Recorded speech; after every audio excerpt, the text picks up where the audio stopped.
Hello, trading is closed on January 27th, 2020. Let's go over our calls. In spite of the fact that the put to call ratio had been showing an excess of optimism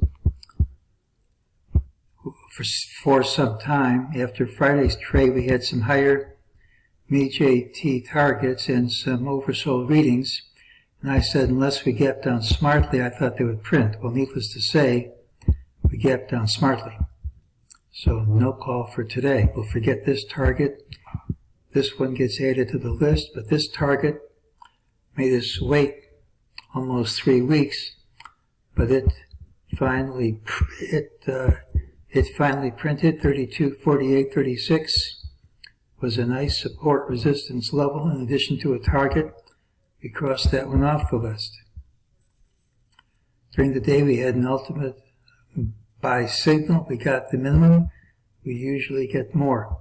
Here we had an ultimate buy and ultimate sell. We got all we needed from the ultimate sell, and we got the minimum from the ultimate buy. But almost always we get more than the minimum, which means almost always, not always, we're going to take this high out tomorrow. Well, this certainly looks like the worm has turned. Let's see if we can figure out how low we could possibly go. I don't look for a disaster here. That doesn't mean we're going to new highs right away either. Well, DeMark stuff, after failing repeatedly on this rally, certainly called the top here. If you're going to have a crash, typically within 3 bars of hitting bar number 13 of the sequential sell, you'll undercut this TDST line. We actually dropped exactly 50% from here to that line. That won't cut the mustard. But when you undercut, or intersect, I should say, bar number 8 within 3 bars, which we did, usually it's the real thing, and you're going to have some sort of a decline here. Now, how low? Well, there are various targets, and they don't really agree with each other. Here we have a reversal bar involving the upper Bollinger Band. Typically it leads to a challenge of the lower Bollinger Band.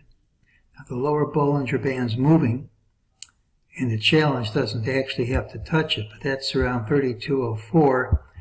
It isn't really that far away from today's low. But a lot of times if you get a sizable drop, you're going to find support at and 1 bar under the TDST line, which is 31.2609.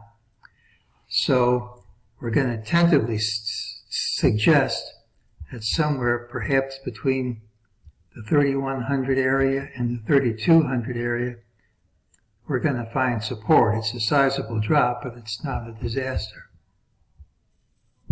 Obviously, that's subject to change. Now, let's remember these volume spikes are associated with market lows. That's one of the reasons I thought we could rally today, a call that was killed before the open, as many of my calls are. As I've said before, I make plenty of calls that get canceled. I don't make many that are wrong.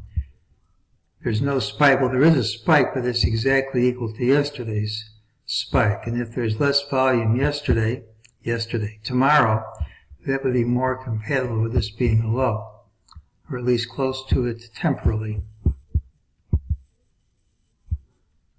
Well, here's your Fibonacci grid. You can see the 61.8 and 38.2 lines, how they define this and how neatly it matches up. But of course, we had other patterns that matched up too, and that didn't work. Now this is what DeMark calls his TD lines. You take these bottom 2 lows and connect it. We drop right to the line and that's support. If we're going to break through tomorrow and not have the move retrace, meaning not come back to this line, according to his rules, you have to gap under the line, which would be pretty much gapping under the low. And if we don't do that tomorrow, then any move under the line won't stick, meaning it'll come back to the line. But once you break it, whether it comes back to the line or not, there should be more of a drop coming.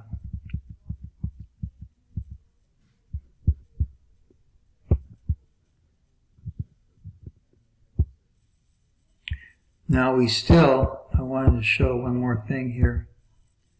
We still haven't undercut these prior lows.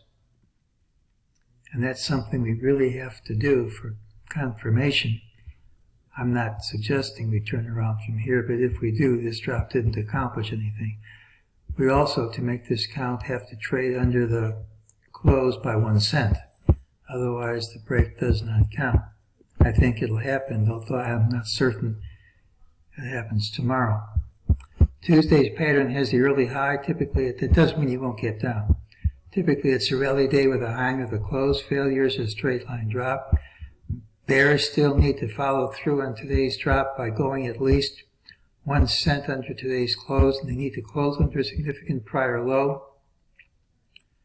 I think they'll happen eventually, but if we're going to continue the decline unabated tomorrow, we have to gap under the low, which I'm not predicting one way or the other. There are a number of signs of being markedly oversold.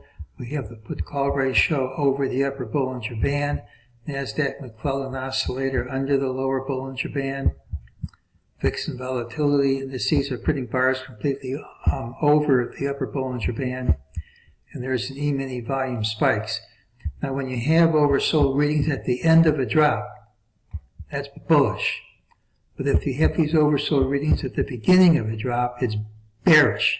And that's why I think, no surprise, further drops are coming. I just don't have the confidence to happen tomorrow, because that rule doesn't apply to the volume spike. And usually when you get that volume spike, you're going to have a low of some sort. So unless we gap under today's low, I think there'll be at least a pause in the decline. There's an FOMC announcement Wednesday, and typically when that happens, you don't get huge moves until it's made, and then it jumps around all over the place. Because of that, I'm not really saying we aren't going to rally, but I don't think we're obliged to rally. It could be just more of a consolidation. But unless we gap under this low, I think there'll be a pause in the decline. But the decline probably, not definitely, probably will take us around 200 handles or so down from the high here. That's a target, not a stop and reverse. And that's looking for the early high tomorrow, and that's today's call.